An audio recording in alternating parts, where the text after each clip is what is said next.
An important nakuda which I learnt in a rather humorous way is as following: that we shouldn't settle for our first answer. When we're dealing with something, don't settle for the first answer. Wait, be reflexive on it, and notice if your first answer is the best answer, or maybe there is a secondary answer that may be even better.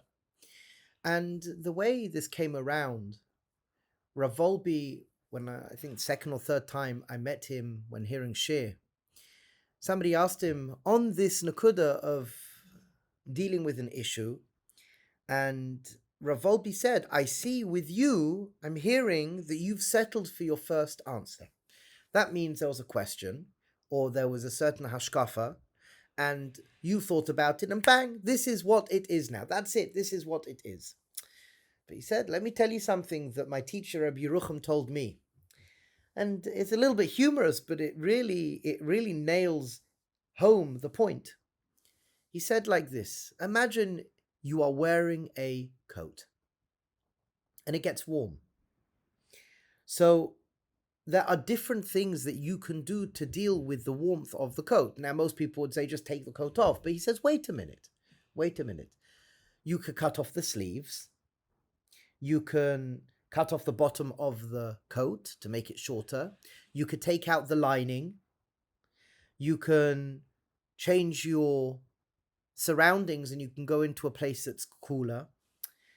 What Ravolbi was saying is that, yes, okay, we take off the coat, but what happens if your first answer is cutting the sleeves off? If that's your first answer, if you settle for your first answer, but in relation to this moshel, your first answer is cutting off the sleeves, that's not going to really help you, is it? And Ravolbi would say that in relationship to this analogy, to this moshel, how many people actually cut off the sleeves of their coat instead of taking the coat off? And Ravolbi was suggesting to this young man, slow down and think. And think about not just one answer, maybe think about 2 or 3 answers. Maybe share with somebody, share with a mentor, share with some chaverim. Because the nakuda is that if we settle for our first answer and our first answer is cutting off the sleeves of the coat instead of taking off the coat, eventually we will realize it, and eventually it will be odd for us. It's like, really, I did that? And maybe you can imagine in your life times where you've experienced that first answer, and that first answer wasn't the healthiest answer. So this nakuda of not settling for the first answer is very important. Very, very important. And an eitzah would be write down what your first answer is. And think about it. Think about the pros and cons, not just the intellectual pros and cons, but think about the emotional pros and cons, because sometimes something may appear really good in the head, heady, in the mind, in the brain, with the logic. But then emotionally, it's like, no, I don't want to do that. So we have to slow down and think about, is this healthy? Are there other dimensions I have not thought of right now? Do I have to answer it right now? How many times are we in a situation where a choice has to be made? And we think we have to make the choice straight away, right now. Even before Shabbos, I was talking to somebody and I have to make this choice. And I asked, is there a deadline? Oh yeah, 2 weeks' time. So why do you have to make the choice now? Wait at least till after Shabbos, or wait till longer. And Tachlis is that over Shabbos, they thought differently about it. And when I spoke to them, they have had a different answer or a few different options and answers. So now I told him, well, if you've got now a week and a half, wait till next week. Let's wait till next week. You don't have to jump on the bandwagon with your first answer. Stop. Think about it. Reflect upon it. Speak to people.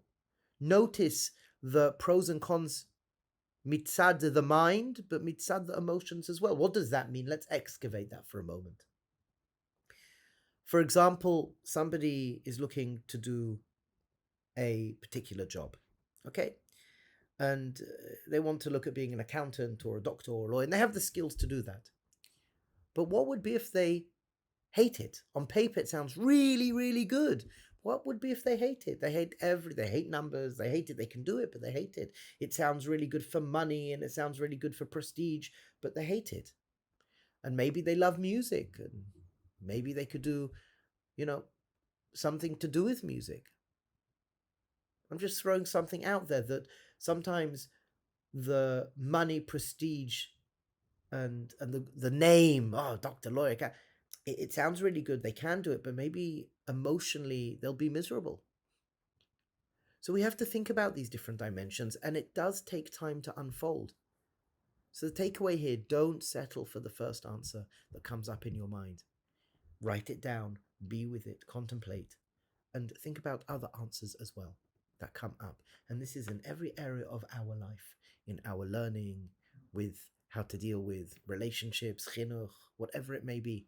I'll tell you one more maisa, just with chinuch. There's a family right now, and their kid is finding it a little bit difficult. They've got learning difficulties. So they brought the kid to me, and the kid likes his hair. He likes his hair.